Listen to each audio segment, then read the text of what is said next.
Some celebrity beefs are loud, explosive, and impossible to miss. Others, they unfold in a few sentences and live forever on the internet. This is one of those stories. Because long before celebrity feuds were dissected on TikTok and turned into think pieces, Rihanna and Ciara gave the internet one of its earliest viral pop culture clashes. And it all happened in real time.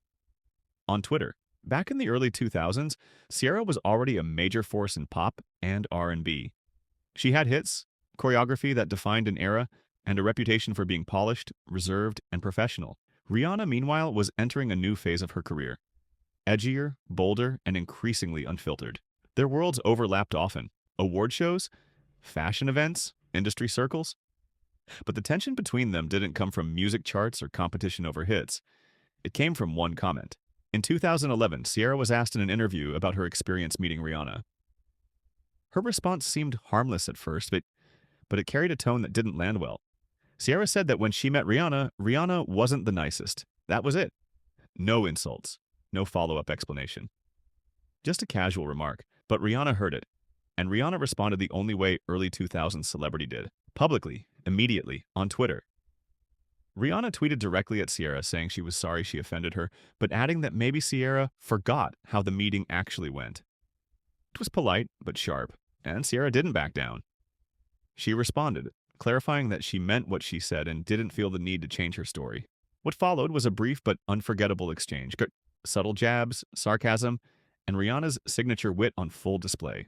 At one point, Rihanna famously told Ciara, "Good luck with booking that stage you speak of." That line? Instant internet history. Fans jumped in immediately. Screenshots spread. Sides were picked. And suddenly, what could have been a private misunderstanding became one of the most talked about celebrity moments of the year. What made this beef so fascinating wasn't just the tweets. It was the contrast between the two women. Ciara came across as controlled, measured, and serious. Rihanna came across as unapologetic, sarcastic, and unwilling to smooth things over for appearances. Two different personalities. Two different approaches to fame. And the internet ate it up. But here's the part that often gets missed. This wasn't a long-term feud. There were no diss tracks, no interviews dragging each other, no ongoing shade. After the initial exchange, both women went quiet. Ciara later explained that she felt misunderstood and that her original comment wasn't meant to start drama. Rihanna, on the other hand, never really walked anything back. Which, if you know Rihanna, tracks perfectly. Silence followed. Years passed, careers evolved. Ciara leaned into reinvention, motherhood, and longevity. Rihanna became a cultural force far beyond music, fashion, beauty, and global influence. And slowly, the beef faded into pop culture lore, until something unexpected happened. In 2018, Ciara attended Rihanna's Met Gala afterparty and posted a photo with Rihanna smiling beside her. No caption explaining the past. No, "we squashed the beef" statement. Just a picture. And that single image did more than any apology ever could.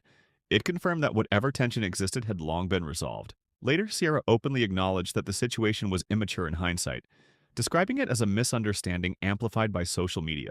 Rihanna, true to form, let the moment speak for itself. No explanation, no commentary, just growth. Looking back now, the Rihanna-Ciara moment feels like a time capsule of early social media culture. A reminder of when celebrities were still figuring out how public their reactions should be, and how fast a single sentence could spiral. It also highlighted something deeper: the pressure placed on women in the industry to always be agreeable. Ciara was criticized for speaking honestly. Rihanna was criticized for clapping back, and both were scrutinized in ways that male artists rarely are for similar behavior. In the end, no careers were damaged. No lasting animosity remained. And what started as a tweet became a lesson in boundaries, perception, and growth under public scrutiny. Today, the story lives on not because of bitterness, but because it was one of the internet's first real-time celebrity clashes. Short, sharp, and unforgettable. And maybe that's why people still talk about it.